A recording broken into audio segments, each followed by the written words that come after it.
Në Shqipërinë e tranzicionit, disa zona mbetën jashtë çdo harte zhvillimi. Një nga to ishte Dukagjini, një krajinë e egër, e bukur, por e izoluar.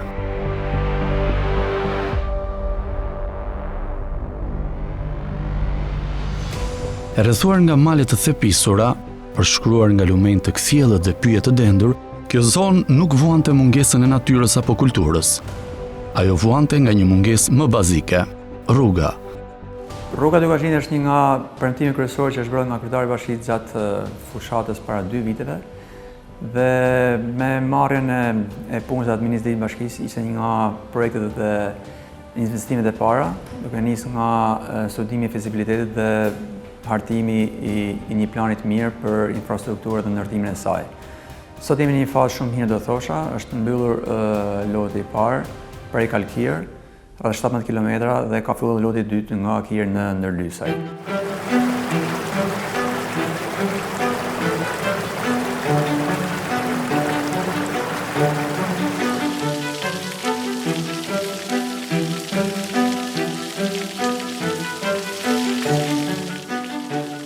Segmenti prej Kalkir, një arterje që duhet të lidhte fshatrat me Shkodrën dhe pjesën tjetër të vendit, ishte për dekada një rrugë malore e degraduar, shpesh e pakalueshme. Në ditët me reshje, kthente udhëtarët mbrapsht, në dimër mbetej e izoluar për javë të tëra, dhe në verë kthehej në burim rreziku për çdo mjet që guxonte të kalonte. Statistikat flasin më shumë se fjalët. Mbi 50 jetë të humbura në 30 vitet e fundit në këtë segment të vetëm rrugor. Të rinj, fëmijë, prindër. Jeta në Dukagjin kishte çmimin e saj, dhe shpesh ai çmimi ishte tragjik, por pas çdo tragjedie vinte heshtja, dhe pas heshtjes pritja. 3 dekada pritje, për një rrugë që nuk ndërtohej, për një projekt që as nuk diskutohej. Rruga nuk ishte vetëm një mjet transporti, ishte shpresa për të qëndruar, për të mos u shpërngulur, për të mos u dorëzuar. Kjo rrugë ishte kthyer në simbolin më të fortë të një pabarazie të heshtur midis qendrës dhe periferisë, midis rrugëve të asfaltuara për turistët dhe shtigjeve të rrezikshme për banorët.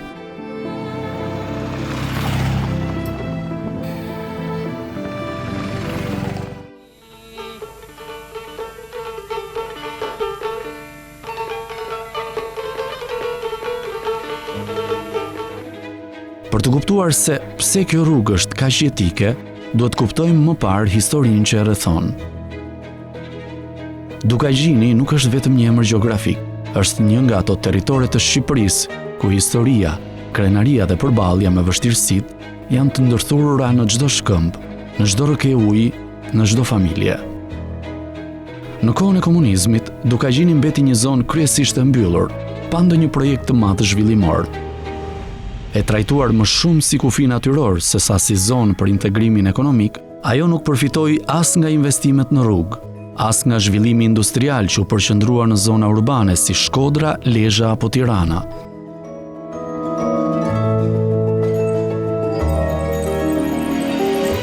Pas vitit 90, izolimi nuk përfundoi. Përkundrazi, mori një formë të re.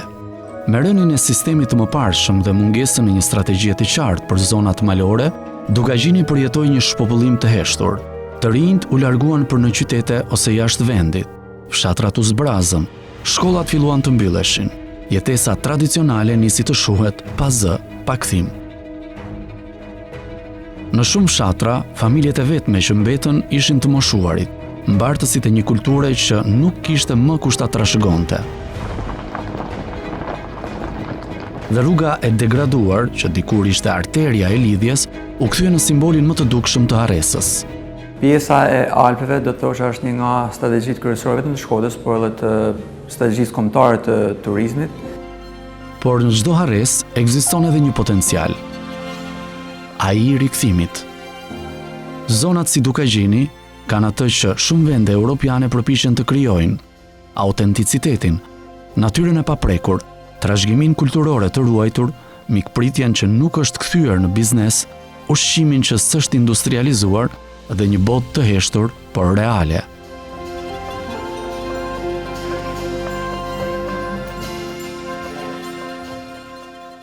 rruga që po ndërtohet nuk është vetëm për banorët që mbetën, por edhe për ata që mund të rikthehen. Për të rinjt që duan të ndërtojnë agroturizëm, për fëmijët që duan të kthehen në shkollat e fshatit, për udhëtarët që kërkojnë përvoja ndryshe nga plazhet e mbipopulluara. Ndaj, ndërtimi i rrugës së Dukajgjinit nuk është vetëm një investim në infrastrukturë, është një akt simbolik i rilidhjes së një krajine me shtetin.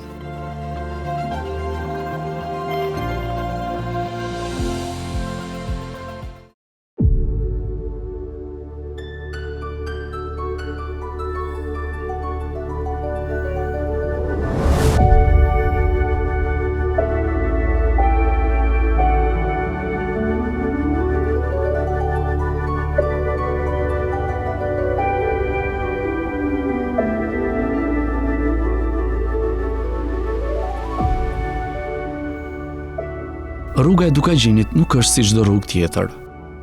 Ajo nuk shtrihet mbi një terren të butë, por e ngjitur në shpate të thepisura, midis shkëmbimeve të gjallë, mbi zona të prirura për rrëshqitje dhe me një klimë që ndryshon brenda pak kilometrash. Ky është një segment ku ndërtimi nuk është vetëm proces, është përballje.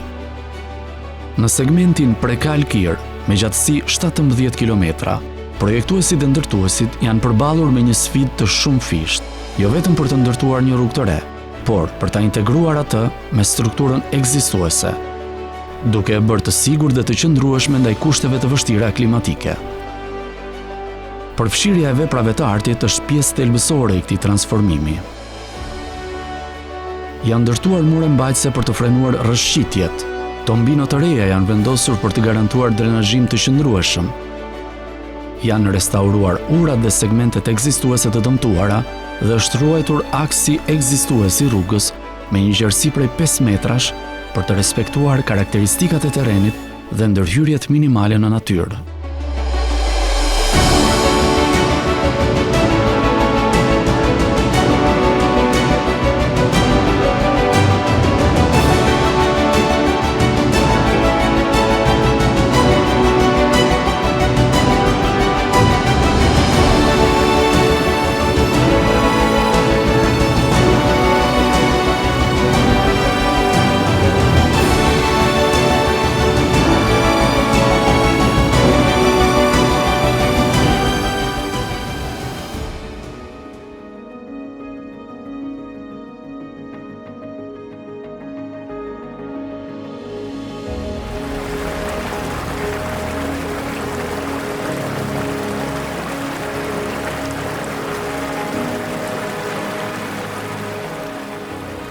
Dukajgjini nuk është vetëm një emër krajinor.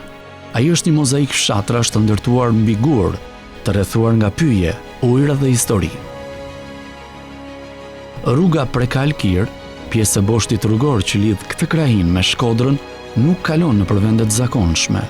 Ajo përshkon disa nga peizazhet më mbreslënse të veriut shqiptar dhe rikthen në qarkullim një zinxhir të tërë fshatrash që për dekada kanë qenë të izoluar. Janë rreth 12 fshatra përgjithsisht që preken, kanë një impakt direkt nga qoftë për dëshmërinë e jetës nga banorët, por kryesore për zhvillimin ekonomik. Projekti prek drejt për drejt fshatrat, Prekal, piknisja e segmentit me tradita të thella mikpritjeje dhe peizazhe panoramike. Kir, një perlë natyrore e rrethuar nga shpate të gjelbra dhe rrëket të kristalta. Lotaj, ku rruga përfundon në këtë lot të parë, është fshat strategjik për lidhjen me zonat e thella, si dhe fshatra më të thellë që ndodhen më lart në Dukajgjin, si Xhan, Palaj, Plan, Bradosh, të cilët përfitojnë indirekt nga aksesueshmëria e re që sjell kjo rrugë. Por ajo që e bën këtë aks kaq të veçantë është se ai nuk kalon thjesht nëpër fshatra, ai çan përmes një zone me potencial turistik të jashtëzakonshëm. Ky është territori ku natyra flet ende me zë të pastër. Rruga përshkon kanionin e Kirit, një formacion gjeologjik mahnitës me rrëke ujë dhe more të larta shkëmbore, ideal për eksplorues dhe fotograf natyre. Grykën e Prekalit, e njohur për peizazhin e saj dramatik dhe mundësinë për ecje në natyrë dhe shëtitje me biçikletë. Urat tradicionale të gurta që lidhin brigjet e lumenjve, dëshmi të mjeshtrisë popullore dhe të jetës së vështirë në male. bjeshkët përreth fshatit Kir, që në verë shndërrohen në pika kulmore të kampingut, hikingut apo agroturizmit. Kurora e Alpeve do të jetë një nga gjevahirët do thosha në produkt turistik të Bashkisë Shkodër. E kemi cilësuar Kurora e Alpeve sepse lidh dy pjesët kryesore që lidhen në krahët e kundërta me thethin, pra është pjesa e parë e cila lidhet nëpërmjet bogës dhe pjesa e dytë që lidhet nëpërmjet ndërlysaj. Dhe gjitha kjo bën peizazhin e plot të gjithë mundësisë së zhvillimit të një produkti turistik malor në Alpe. Turizmi që lidhet me këtë rrugë nuk është ai i resorteve masive, është turizëm i qëndrueshëm, eksperiencial, i ngadalt, që bazohet në natyrën, ushqimin dhe mikpritjen vendase. Është një model që përfshin komunitetin dhe e ndihmon atë të qëndrojë, të ruajë traditën dhe të zhvillohet pa e humbur vetveten. Kjo rrugë nuk po i çon fshatrat drejt qytetit, po e bën të mundur që qyteti të vijë me respekt dhe kuriozitet drejt fshatrave.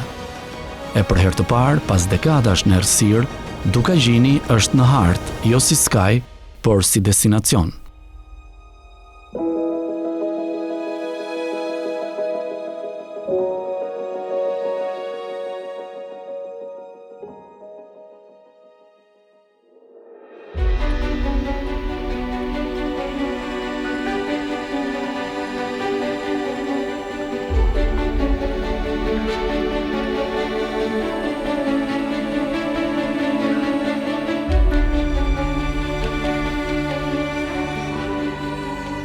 Kur ndërtohet një rrugë në një zonë të virgjër si Dukagjini, lind gjithmonë një pyetje. Si të zhvillosh pa dëmtuar? Si të sjellësh njerëz pa larguar natyrën? Ne po krijojmë një ndërgjegjësim një politikë mirëfillt afatgjate, dhe kjo është shumë e rëndësishme. E cila duhet bazohet tek qëndrueshmëria dhe një nga problemet që duhet kemi parasysh është kujdesa për sa i përket ndërtimit pa leje apo abuzimit për sa i përket jo vetëm ndërtimit, por edhe strukturës apo dizajnit apo pjesë arkitekturore. Është shumë e rëndësishme që të kuptojmë që turisti vjen për autenticitetin, dhe atë të veçantën që ka zona, dhe këtë duhet ta ruajmë ne si pjesë të politikë bërës, por shumë e rëndësishme edhe pjesa e biznesit dhe ata ose banorët e zonës. Rruga Prekal-Kir është një provë për këtë sfidë, një përpjekje për të bashkuar dy botë që shpesh janë në konflikt. Zhvillimin infrastrukturor dhe mbrojtjen mjedisore.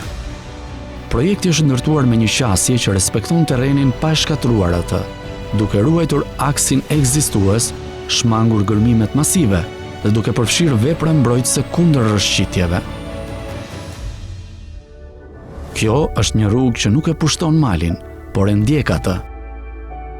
Ndërhyrja është menduar që të ndërtojë qëndrueshmëri, jo vetëm në asfalt, por edhe në raport me mjedisin.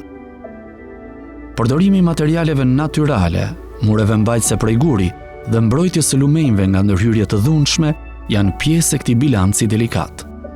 Për komunitetin lokal, kjo rrugë përfaqëson më shumë se sa lidhje fizike. Ajo është një mundësi për të mos u larguar. Për të rinjtë e Dukagjinit, që për dekada e kanë parë migrimin si e vetmja rrugë, tashmë hapet një mundësi e re, të ndërtojnë jetën aty ku kanë lindur. Turizmi, bujqësia, agroturizmi dhe artizanati nuk janë më ëndra romantike, por deg konkrete të zhvillimit ekonomik, të lidhura drejt për drejt me qasjen dhe qarkullimin që krijon kjo rrugë. Në një Shqipëri që ende vuan nga ndarja mes qendrës dhe periferisë, rruga e Dukagjinit është një shembull i asaj që ndodh kur investimi nuk është vetëm financiar, por edhe moral. Sepse çdo kilometër asfalt, nëse bëhet me mendje dhe me kujdes, është një kilometër më afër drejt ruajtjes së dinjitetit të njerëzve dhe të natyrës njëherësh.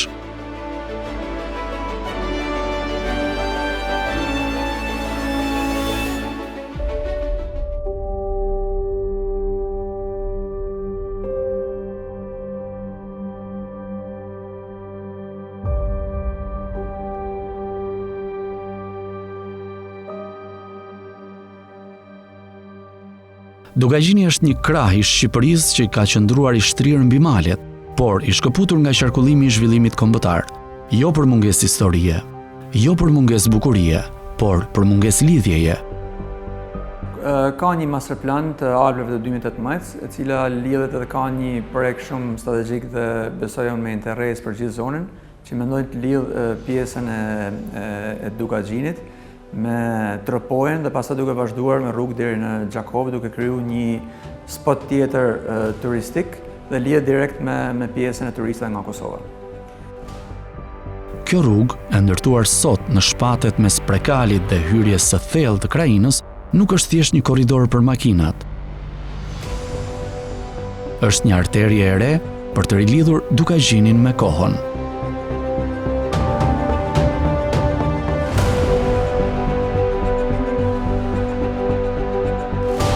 Ndryshe besoj se pika e parë në ndryshimit është turizmi panoramik.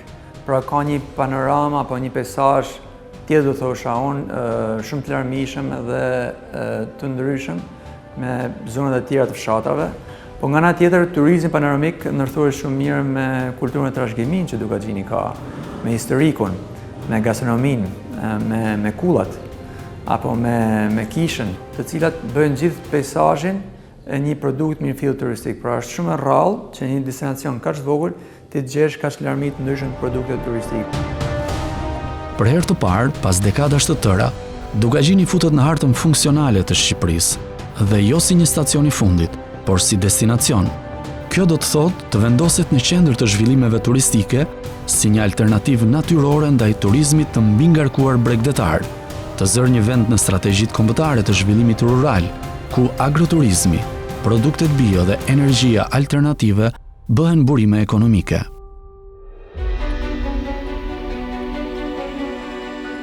Të fitoj rëndësi gjeografike si një zonë kalimtare drejt Alpeve, Tropojës dhe Malit të Zi. Të mos përmendet më vetëm për varfërinë dhe braktisjen, por për potencialin dhe historinë e saj të pasur. Pamje ajrore nga i gjithë masivi malor i Dukagjinit me shenja gjeografike që nënvizojnë fshatrat, grykat, luginat dhe pikat turistike të reja. Kur një krajine i jepet mundësia të lëviz, ajo nuk sjell vetëm përfitim për veten. Ajo pasuron të gjithë vendin me një tjetër lloj energjie, atë që vjen nga rrënjët, nga trashëgimia, nga qëndrueshmëria. Kjo rrugë është hapësira ku takohen identiteti i vjetër dhe shansi i ri.